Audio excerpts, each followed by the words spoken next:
আজকে ভেবেছি এক, হয়েছে আর এক। সকালবেলা ঘুম থেকে উঠেই এমনি কেঁচিটা খুঁজছি, পাচ্ছি না, কোথাও পাই না। কাজের সময় আমি কোনো মতেই কেঁচি খুঁজে পাই না, জানো তো? তোমাদের কার কার সাথে এরকম হয় তোমরা আমাকে একটু বলো। তারপর খুঁজতে খুঁজতে দেখি ড্রয়ারের মধ্যে কেঁচি।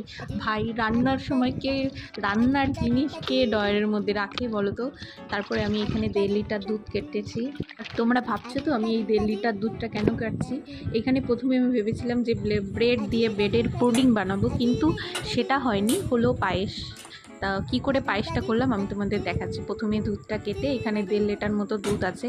তা কি হয়েছে, আমাদের বাড়ি গোবিন্দভোগ চাল ছিল না। তারপরে আমি বাজারে গিয়ে, সেই রাত্রেবেলায় বাজারে গিয়ে গোবিন্দভোগ চাল নিয়ে এসে তারপরে এটা রান্না করেছি।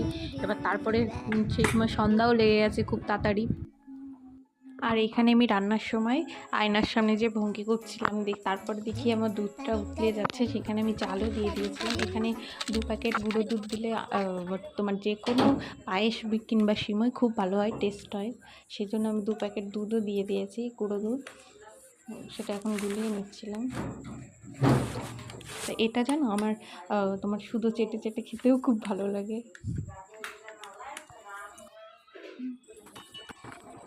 তারপরে এটা তারপরের দিনের, তুমি সকালবেলা ঘুম থেকে উঠে আমি খাওয়া দাওয়া শুরু করে দিলাম। খেয়ে দিয়ে তারপরে পায়েস নিয়ে বসলাম। সত্যি বলছি, পায়েস